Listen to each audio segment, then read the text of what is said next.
주야로 묵상하는 삶 3월 16일 화요일의 말씀입니다. 빌라도 앞에 선 예수님이고 73페이지입니다. 저는 제목을 양심을 저버리는 일로 정해보았습니다. 제가 먼저 오늘 본문 마가복음 15장 1절에서 15절의 말씀 읽도록 하겠습니다. 긴 본문 같이 읽어주시길 바랍니다. 새벽에 대제사장들이 즉시 장로들과 서기관들 곧 온 공회와 더불어 의논하고 예수를 결박하여 끌고 가서 빌라도에게 넘겨주니 빌라도가 묻되 내가 유대인의 왕이냐? 예수께서 대답하여 이르시되 내 말이 옳도다 하시매 대제사장들이 여러 가지로 고발하는지라. 빌라도가 또 물어 이르되 아무 대답도 없느냐? 그들이 얼마나 많은 것으로 너를 고발하는가 보라 하되 예수께서 다시 아무 말씀으로도 대답하지 아니하시니 빌라도가 놀랍게 여기더라. 명절이 되면 백성들이 요구하는 대로 죄수 한 사람을 놓아주는 전례가 있더니 밀란을 꾸미고 그 밀란 중에 살인하고 체포된 자 중에 바라바라 하는 자가 있는지라. 무리가 나아가서 전례대로 하여 주기를 요구한데 빌라도가 대답하여 이르되 너희는 내가 유대인의 왕을 너희에게 놓아주기를 원하느냐 하니 이는 그가 대제사장들이 시기로 예수를 넘겨준 줄 알미러라. 그러나 대제사장들이 무리를 충동하여 도리어 바라바를 놓아달라 하게 하니 빌라도가 또 대답하여 이르되 그러면 너희가 유대인의 왕이라 하는 일을 내가 어떻게 하랴. 그들이 다시 소리 지르되 그를 십자가에 못 박게 하소서.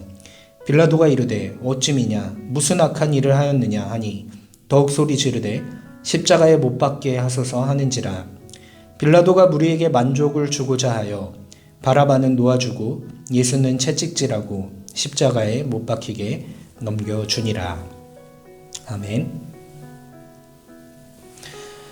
네, 오늘 본문 한번 살펴보도록 하겠습니다. 오늘 본문의 말씀은 이제 어저께 예수님을 부인하였던 베드로의 모습을 뒤로하고 다시 초점이 예수님께로 넘어오는 것을 볼 수 있습니다. 특별히 빌라도, 총독이었던 빌라도 앞에 서는 예수님의 모습을 보여주고 있는데요. 신문을 받으십니다. 신문을 받으시고 빌라도가 묻죠. 2절 말씀을 보시면 이제 네가 유대인의 왕이냐라고 물었을 때 예수님께서 대답하십니다. 그 말이 맞다라고. 근데 여기서 한 가지만 좀 짚고 넘어갔으면 하는 것은 우리 이제 개역개정, 우리가 지금 읽고 있는 이 개역개정에서 예수님께서 이렇게 대답을 하십니다. 네 말이 옳도다 라고 이야기를 하시는데 이 내용 자체가 틀렸다라는 건 아닌데 어떤 표현상의 문제는 좀 있는 것 같습니다. 그러니까 네 말이 옳도다 하는 것은 굉장히 하대하는 느낌이 드는데 예수님께서 그 헤롯에게 그렇게 하대하지는 않았다라는 것이죠. 이제 표현상에 좀 문제가 있고 당신 말이 맞다라고 이야기를 하고 뭐 아주 정중하게 한 건 아니더라도 이렇게 하대하는 느낌은 좀 아니었다라는 것을 좀 짚고 다음으로 넘어가 보겠습니다.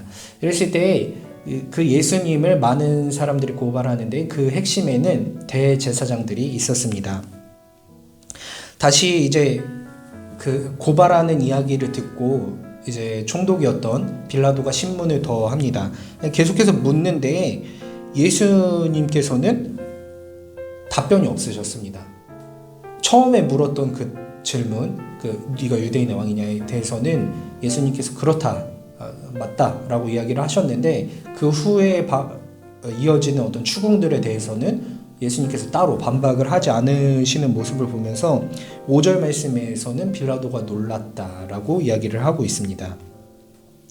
그리고 이제 결정적으로 이 다음에 벌어지는 상황, 빌라도가 한 가지를 제시를 하죠. 한 가지를 제시를 하는데 협상안을 내놓는데 이제 밀란을 일으키고 이제 살인자로 체포되었던 바라바라 하는 죄수, 그 죄수를 놓아줄지 아니면 지금 잡혀온 너희들의 유대인의 왕 예수를 놓아줄지 이를 물어보는데 여기서 민중들이 원하는 것은 바라바였습니다. 예수님이 아닌 바라바였기 때문에 몇 번의 더 신문 끝에 결국에는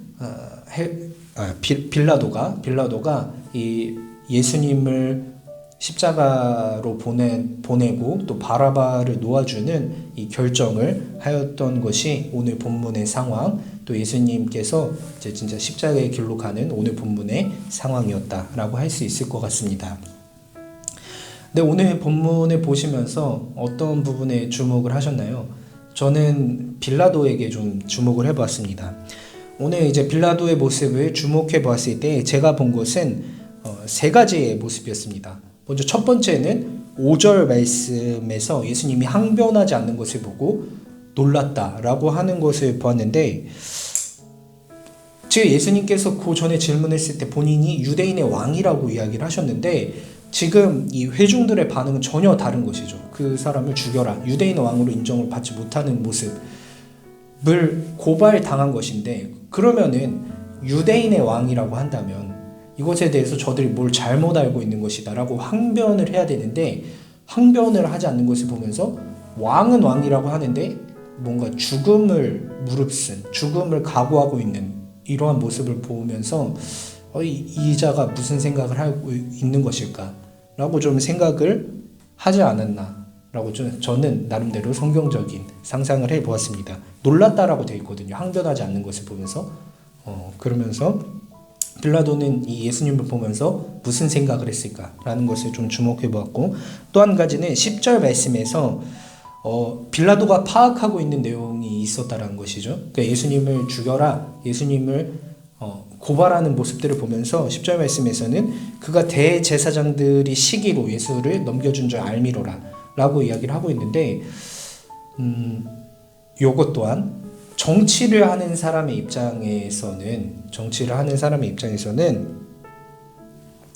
대제사장들이 넘겨줬다라고 했을 때 이 대제사장들과 잘 지내는 게 오히려 통제하기 훨씬 더 쉬울 것입니다. 그렇다고 한다면 대제사장들이 넘겨줬을 때 예수님은 어떻게 하는 것이, 예수님을 죽이는 것이 이 대제사장들과 더 좋은 관계를 유지할 수 있는 것인데, 이 다음에도 빌라도가 몇 번에 걸쳐서 예수님을 그냥 쉽게는 죽이지 않으려고 하는 그런 모습을 보였다라고 하면서, 이 빌라도가 도대체 예수님에 대해서 뭐라고 생각을 하고 있었길래 그렇게 쉽게 죽이지 않았을까를 좀 생각해 보았고, 또 마지막으로 14절 말씀에서 하나 더 봤는데, 이제 진짜로 십자가에 못 박아 죽어라 라고 하는, 못 박아서 죽여라 라고 하는 군중들의 외침을 들으면서 빌라도가 이야기하는 것은 무슨 악한 일을 했길래 그렇게 해야 되느냐 라고 본의 아니게 항변, 본의 아니게 변호하는 모습을 빌라도가 보여줬다라는 것입니다.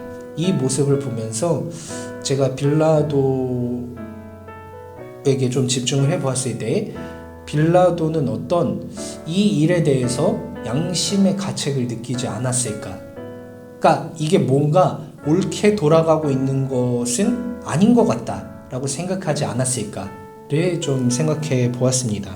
모든 모습들이 빌라도가 좀 그렇게 생각하고 있게끔 보여주는 본문이었던 것 같고, 정작 중요한 것은 그렇지만 그런 양심의 가책을 느끼고 있음에도 불구하고 빌라도가 행한 행동은 15절 말씀처럼 무리에게 만족을 주기 위하여서 양심을 저버렸다라고 평가할 수 있을 것 같습니다. 빌라도는 하나님을 믿는 사람이 아니었죠. 그리고 예수님을 특별히 옹호할 필요가 없는 사람이었습니다. 그렇지만 양심의 가책은 느끼고 있었던 것 같습니다.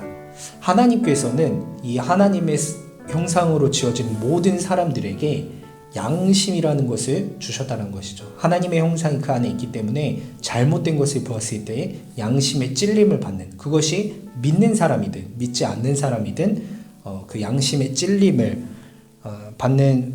주시는 것을 볼 수 있는데, 우리는 종종 나에게 유리한 것을 위하여, 나에게 좋은 상황을 위하여서 이러한 하나님께서 주시는 양심을 저버리는 일들을 할 때가 있는 것 같습니다.